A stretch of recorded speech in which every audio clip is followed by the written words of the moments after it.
राहुल गांधी सरकार में नहीं बैठे हैं, पर वो बोलते भी हैं और स्टैंड भी लेते हैं। अपोजिशन की पॉलिटिक्स और सत्ता की पॉलिटिक्स अलग होती है।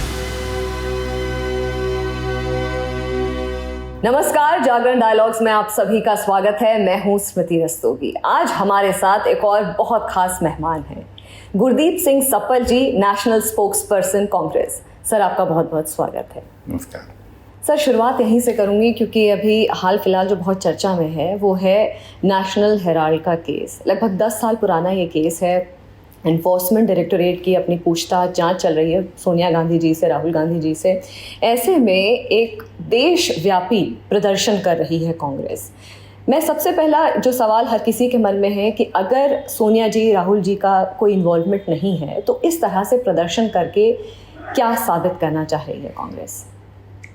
सबसे पहली बात जो बीजेपी कह रही है कि अगर कोई जांच हो रही है तो उससे आप घबराते क्यों हैं, तो मैं ये इसलिए अपनी ओर से जोड़ रहा हूँ क्योंकि जहाँ तक जांच की बात है, जितनी बार भी ईडी बुला रही है उतनी बार हमारे नेता जा रहे हैं।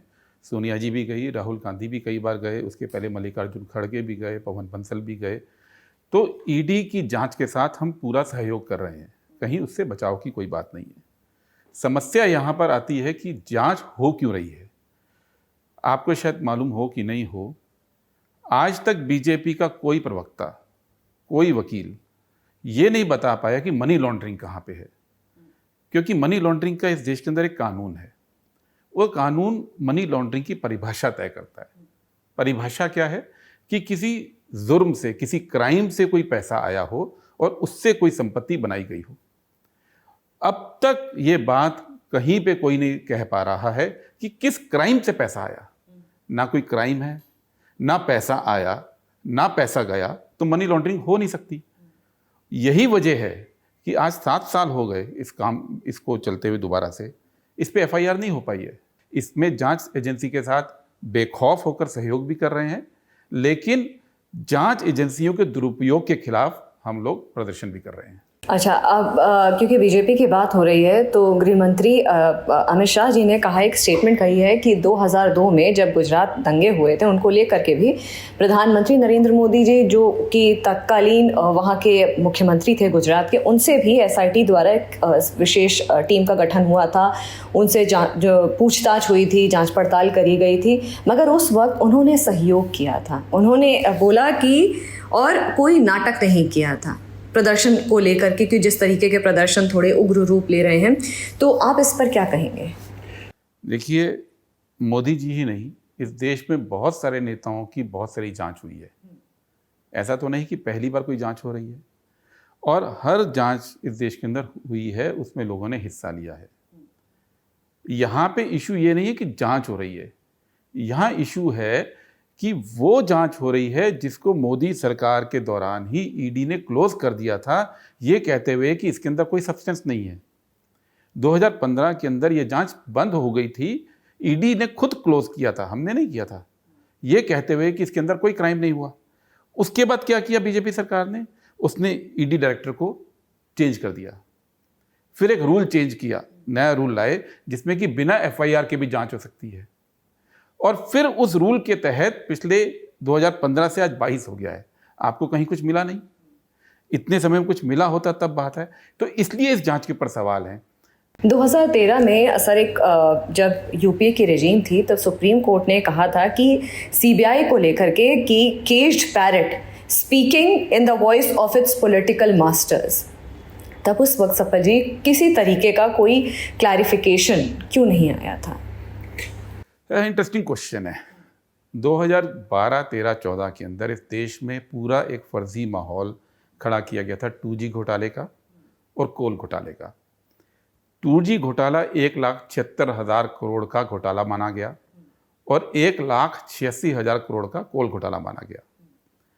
आज 10 साल के बाद दोनों घोटाले का कोई बात नहीं होती है, किसी के ऊपर कभी कोई एक्शन नहीं हुआ, कोर्ट में कोई गुनहगार नहीं पाया गया, घोटाला नहीं साबित हो पाया, क्योंकि एक काल्पनिक घोटाला था, काल्पनिक था।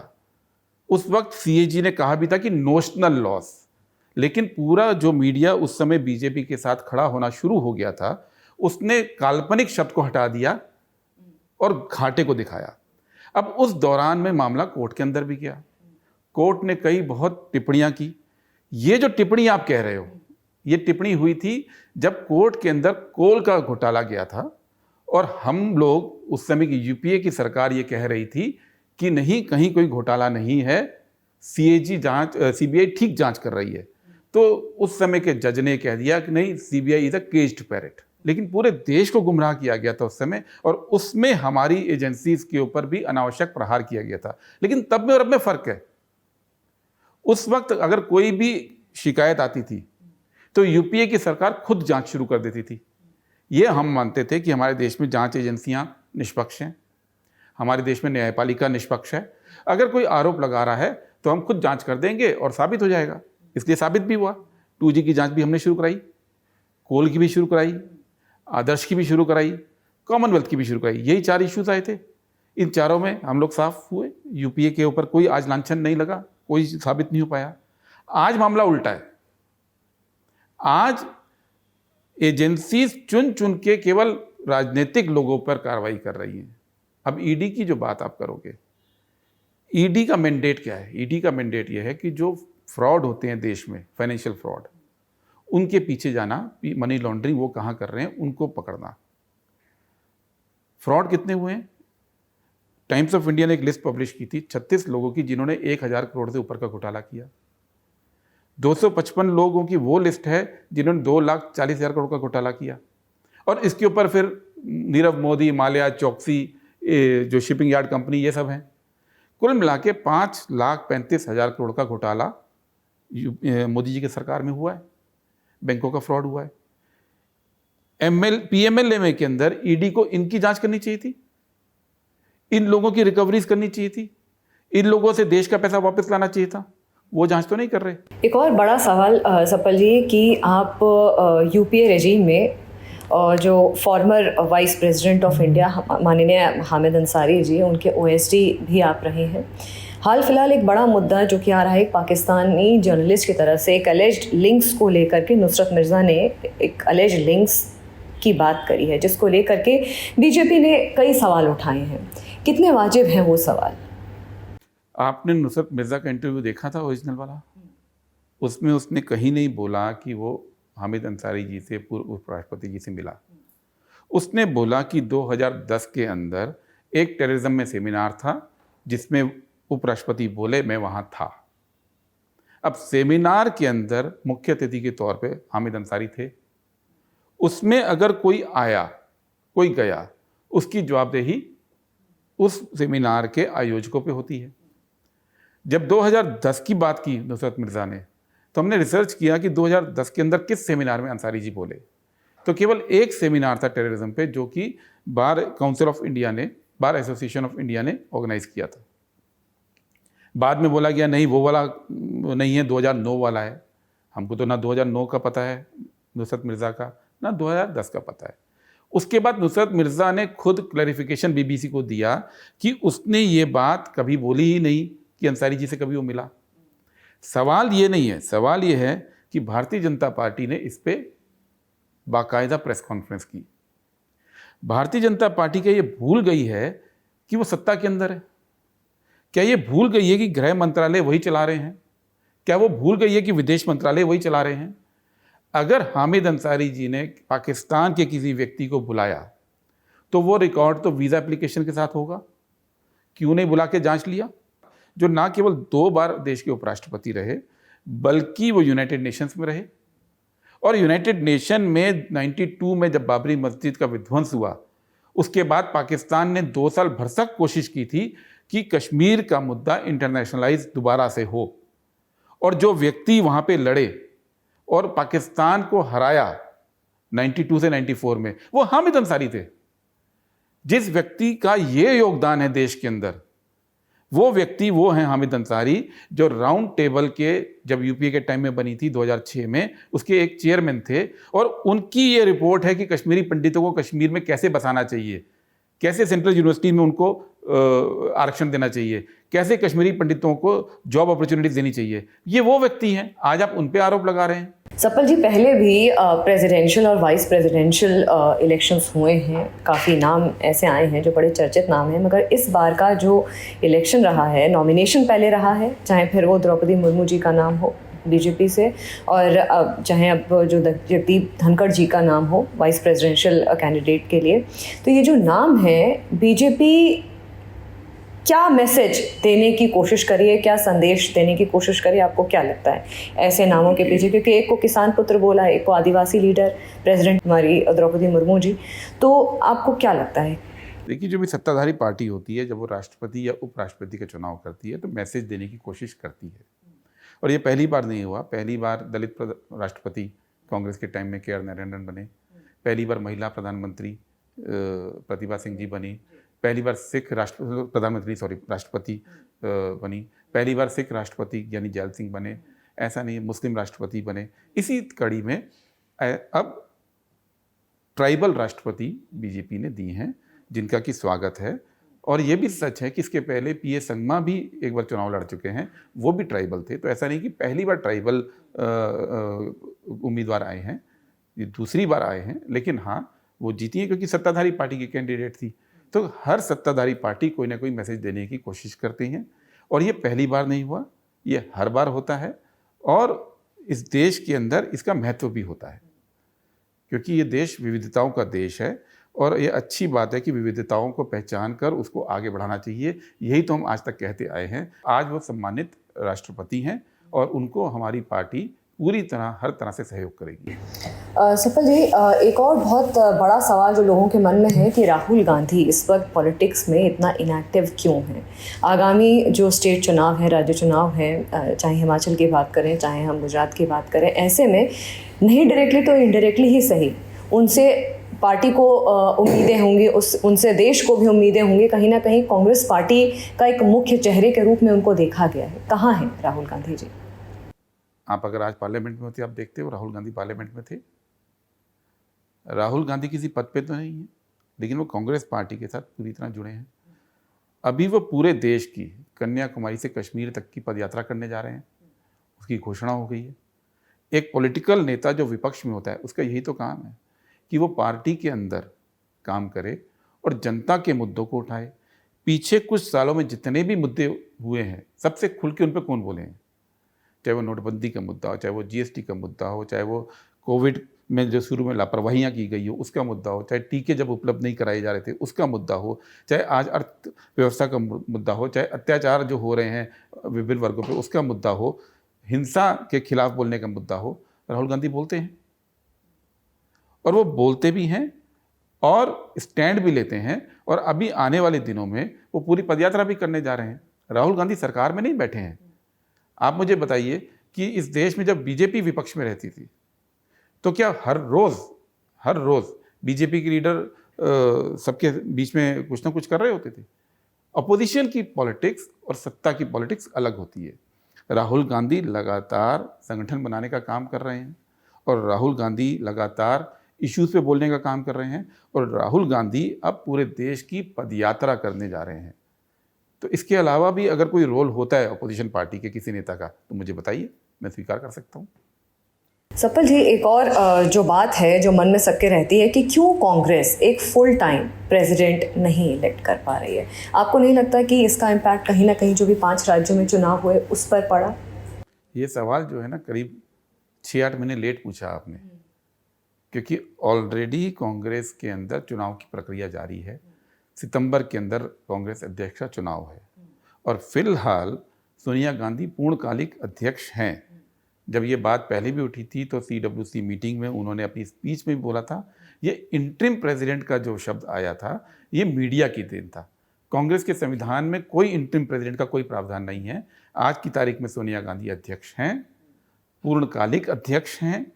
अगर आप पार्लियामेंट में देखें तो रोज़ आपको पार्लियामेंट में दिखती हैं, लोगों से मिलती हैं, फैसले लेती हैं। और कांग्रेस पार्टी के अंदर अगले अध्यक्ष का चुनाव की प्रक्रिया जारी है।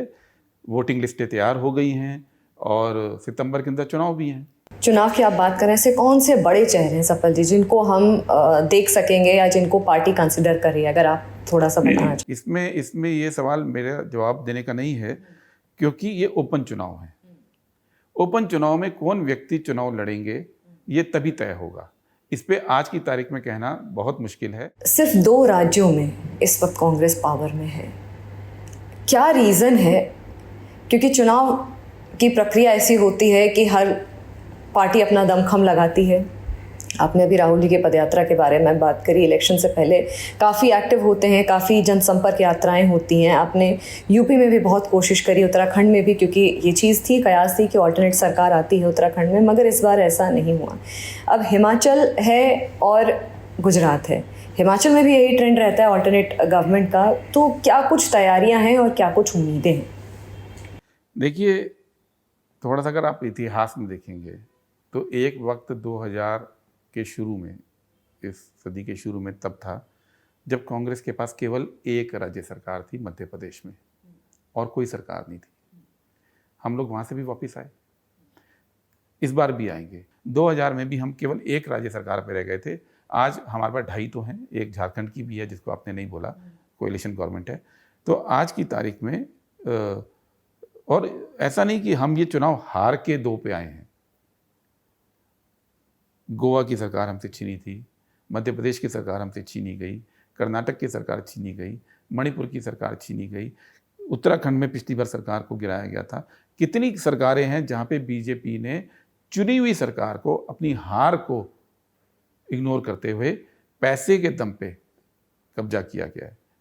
ये चीज़ें इस देश में बंद हो गई थी, ये रिवाइव हुआ है, जो लोकतंत्र के लिए ठीक नहीं है। इसलिए पब्लिक के बीच में जा रहे हैं, इसलिए पदयात्राएं पूरे देश में शुरू की जा रही हैं, ताकि आने वाले 1.5 साल के अंदर देश के हर कोने में हम लोगों से मिलें। महाराष्ट्र में एक नया राजनीतिक बदलाव हुआ है, इस राजनीतिक बदलाव को लेकर के आपकी क्या टिप्पणी रहेगी? एक तो गैर कानूनी है, अभी तो सुप्रीम कोर्ट में मामला गया है। एक पार्टी स्प्लिट हुई, बिना मर्ज हुए आपने उसको मान्यता दे दी है और उसके बहाने सरकार गिरा दी है। ये 2/3 स्प्लिट होना चाहिए था वहाँ पे, और 2/3 को किसी पार्टी में मर्ज होना चाहिए था, लेकिन बिल्कुल गैर कानूनी ढंग से उसको बोला कि 2/3 है, इसलिए अपना नया नेता चुन लेते हैं। अब 50% का तो रूल नहीं था ना, 50% के ऊपर तो हमेशा बहुमत हो जाएगा। लेकिन कानून ने 2/3 क्यों माना था? इसलिए माना था कि दल बदल को रोका जाए। लेकिन अब वो सुप्रीम कोर्ट की कॉन्स्टिट्यूशन बेंच के पास केस गया है, गैर कानूनी ढंग से महाराष्ट्र की गवर्नमेंट को गिरा दिया गया है, और वेट करेंगे कि अब सुप्रीम कोर्ट पे क्या निर्णय लेता है। हिमाचल और गुजरात को लेकर के क्या तैयारी है कांग्रेस की? क्योंकि इलेक्शन में अभी ज़्यादा वक्त दोनों बाकी पे है। युद्ध स्तर पे काम शुरू किया है। पहला काम संगठन को ठीक करना है। हिमाचल गुजरात दोनों में कांग्रेस का संगठन लगभग हर गांव के अंदर है। अभी हमारी कोशिश हो रही है कि संगठन को पूरी तरह से चुस्त किया जाए और उन मुद्दों के ऊपर वापस जाया जाए जिन मुद्दों पे हम चाहते हैं कि सरकार बने। जैसे अभी 2 दिन पहले ही हिमाचल प्रदेश ने डिक्लेयर किया है कि हमारी सरकार आएगी तो हम पुरानी पेंशन योजना को दोबारा लागू करेंगे। अभी हम हेल्थ के ऊपर जो मॉडल हमारा राजस्थान में है उसको भी हम लेके जाएंगे। जो इकॉनमी, ग्रामीण इकॉनमी का मॉडल छत्तीसगढ़ में सफलतापूर्वक लागू हुआ है और इस समय देश में सबसे अच्छी ग्रोथ छत्तीसगढ़ की है, सबसे कम बेरोजगारी 0.6% वो छत्तीसगढ़ की है। इस मॉडल को भी हम इन स्टेट्स के अंदर प्रमोट करेंगे। सबली चुनावी जो राज्य है उनके बारे में बात हो रही है तो राजस्थान भी दूर नहीं है। राजस्थान में ये खबर आम है कि कहीं ना कहीं कांग्रेस में इनफाइटिंग चल रही है। राजस्थान, क्योंकि अभी आपने बोला कि 2.5 राज्यों में है कांग्रेस, तो ऐसे में राजस्थान में क्या हो रहा है, क्या चुनावी हलचल है या किस तरीके के प्लेटफॉर्म क्रिएट किया जा रहा है कि पार्टी को रिवाइव और संगठन को मजबूत किया जाए? देखिए, राजस्थान के अंदर असंतोष के स्वर तो उभरे से इनकार नहीं किया जा सकता, पहले उभरे थे। आज की तारीख में पार्टी यूनाइटेड है।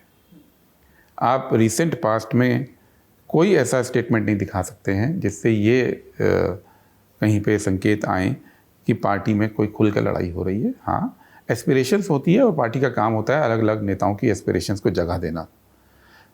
लेकिन राजस्थान की जो सरकार कर रही है, आज आप राजस्थान में, मैंने जैसे बताया, हेल्थ, देश का बेस्ट हेल्थ का मॉडल राजस्थान के अंदर है। आज की तारीख में सरकारी क्षेत्र के अंदर स्टेट गवर्नमेंट एम्प्लॉयज़ को पेंशन स्कीम में दोबारा आप ले गए हैं। राजस्थान की ग्रोथ जो हो रही है वो देश के बेस्ट प्रदेशों में है। राजस्थान में आबादी बहुत है, कम आबादी वाला प्रदेश तो है नहीं, बड़ा प्रदेश है। तो राजस्थान के अंदर जो पूरा का पूरा फोकस गवर्नेंस पे किया गया है।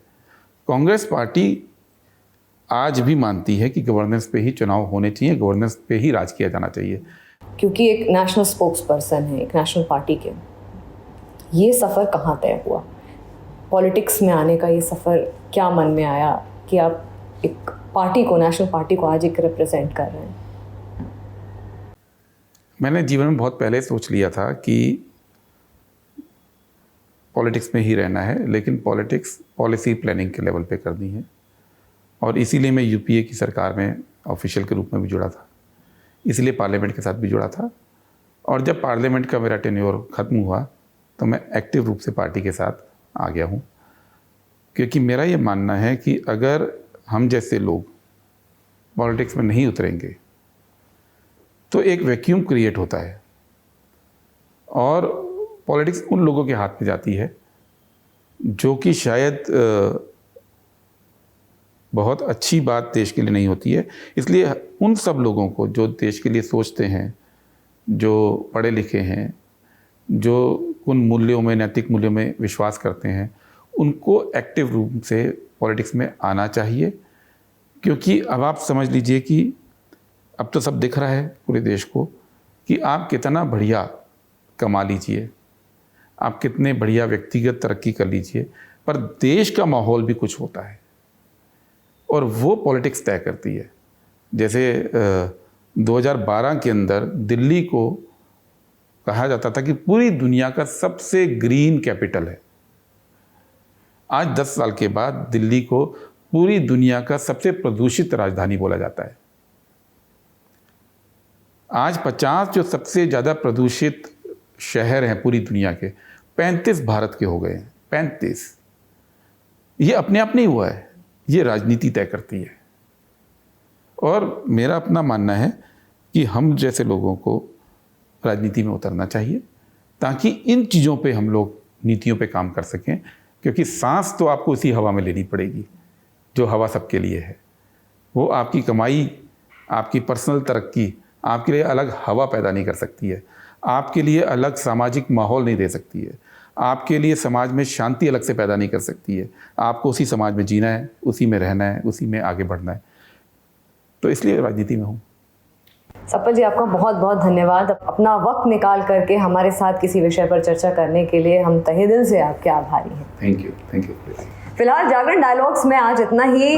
अगले एपिसोड में हमारी फिर मुलाकात होगी एक खास पर्सनालिटी के साथ, पॉलिटिकल पर्सनालिटी के साथ। तब तक के लिए मुझे दीजिए इजाजत। नमस्कार। आप देखते रहिए जागरण डिजिटल।